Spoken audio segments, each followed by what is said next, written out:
السلام عليكم مقيارة شرفت له waa walaashin asmar maanta waxaan rabaa inaan idiin sharaxo sida ugu sahlan ee aad ku buuxsan kartid DV lottery waxaa furmay fiisaha ay bixiso dowladda Mareykanka sanad kasto fiisahaas waxaa dadka loogu talagalay iyo wadamada loogu talagalay maanta halkan kuma soo koobi karo laakiin waxaan kuu sheegayaa oo xaqiiq ah in fiisa DV lottery aan buuxsaday anigoo jooga wadanka Kenya inaan ku guuleystay oo maanta halkan aan kala soo hadlayo ee dalka Mareykanka ah ii sahlay inaan maanta iga aragtaan DV lottery-ga sharaxaadiisu way badan tahay wadamo qaar ayaa loo diiday oo aynu ku jirin Soomaaliya taas aan isla fahanno wadamada qaar ayaa loo diiday marka waxaa idin rabaa inaan idin tuso website-ka aad galaysid marka aad buuxsanaysid iyo wax yar oo instruction ah haddii su'aalo kale aad qabtaan waxaad ii soo dhigi kartaan qaybta commentiga ah videoyo kale oo idinku sharaxayo ayaan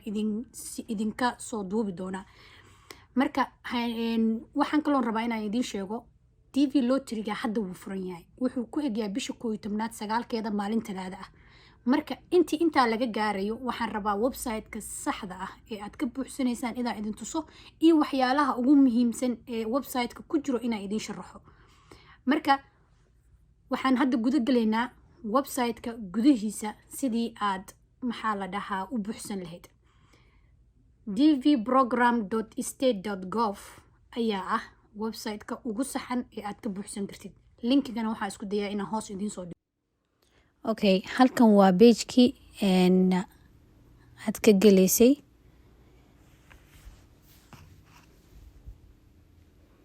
page-ka marka u horeeya gashay sidaan uu egyahay wuxuu ku sharaxayaa qaabka u buuxin lahayd wuxuu ku sharaxayaa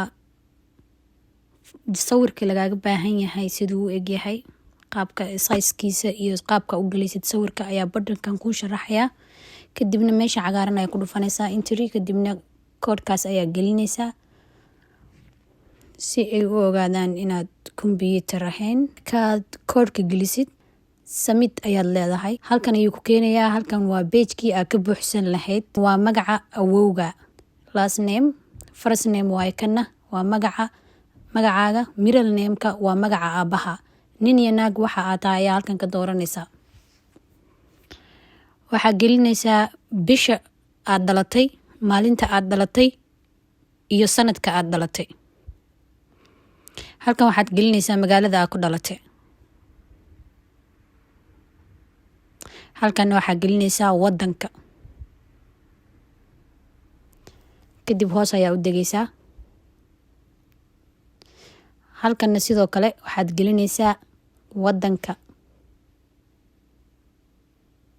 aad u dhalatay midka kore iyo midka hoose waa isku mid labada meelba waxaa gelinaysaa wadanka baasaboorkaasu magacaaga awadatid iyo baasaboorkaaga wadankiisa ayaad gelinaysaa hoos ayaa usoo dhaadhacaysaa baasaboor numberka ayaad gelinaysaa waxaa lagu leeyahay baasaboorkaaga ha ahaado baasaboor la aqbalayo aan dhacsanayn oo shaqeyn halkan ayaa gelinaysaa baasaboorka waxaa ku xiga magacaaga hore kadibna magacaaga aabaha waxaad gelinaysaa magaca awowga magacaaga iyo magaca aabaha sidii hore camal ayaa usoo shaqeynaysaa waa bishii aad gelinaysaa maalintii ayaad gelinaysaa bisha markaad gelinaysa waa inaa eber kadib aad taabatay haddaysa bisha 12aad ahayn December ahayn kadibna labada maalin kadibna waxaa gelinaysaa sanadka sidoo kale waxaa u gelinaysaa maalinta inay tahay hadday tahay oo kaleeto ilaa 10 tiro ah eber hal ayaa ka bilaabaysaa ama eber 2 ama eber 3 halkan waa sawirka waa taa ku idin sheegay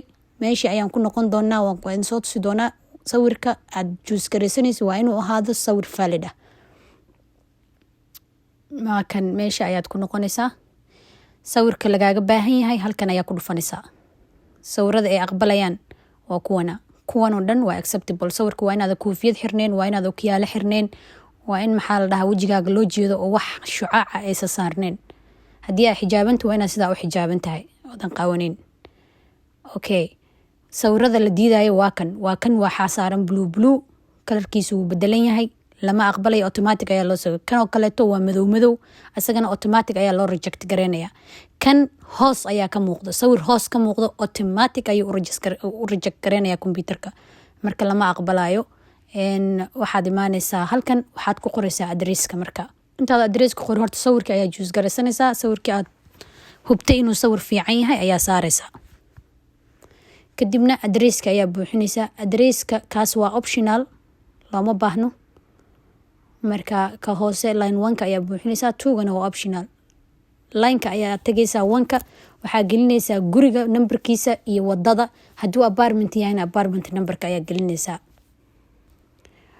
hoos ayaa usoo degaysaa, waxaad ku qoraysaa magaalada aad joogtid, waxaa gelinaysaa magaalada magaceeda. kadibna waxaa gelinaysaa zip code-ka. xoogaa zip code-ka ay dadku wareeraan. magaalada, wadanka, kadib zip code-ka. zip code-ka waxa weeyaan area code-ka. area code-ka haddii aad aqoonin google-ka geli. guriga aad degantahay, xaafadda aad degantahay, number ay ka siman yihiin waaye, ay leeyihiin xaafadaas. marka google garee area code-kaaga, kadibna zip code-kaas ayaa la dhahaa, waad gelinaysaa. wadamada qaar ma lahan. Soomaaliya kuma ogeyn inuu zip code leedahay. inay lahaan jirto waa laga yaabaa waagii hore. halkanna waxaad gelinaysaa wadankii. halkan waxaad gelinaysaa wadanka markaas aa ku nooshahay ayaad gelinaysaa. labadaba country-gii waaye. kana leen adresskaaga guriga kusoo qortay. telephone numberka ayaa gelinaysaa. emailkaaga ayaa gelinaysaa. mar labaad ayaa huminaysaa emailka. halkan waxaad gelinaysaa waxbarasho la-aan kaama yeelan. ugu yaraan waa inaa high school haysatid. dugsiga sare digrigiisa waa inaa haysatid, ama primary school. wax un inaad taqaanid waaye. waxyaalaha laysku accept gareeya ayay ka mid tahay. soo mid ayaa ka dooranaysaa. hoos ayaa usoo degaysaa. waxa waaye inaad single tahay, in lagu qabo, inaa maxaa la dhahaye inta waa xaalada guurkaaga waaye. haddaa ilmo leedahay, ilmaha numberka inta cunugaad leedahay ayaa halkaas gelinaysaa. kadibna continue ayaad leedahay. aniga maadaama wax soo gelinin red ayuu noqonayaa. marka waxaan rajeynayaa inaad ka faa'iidaysatiin. waa mahadsantiin.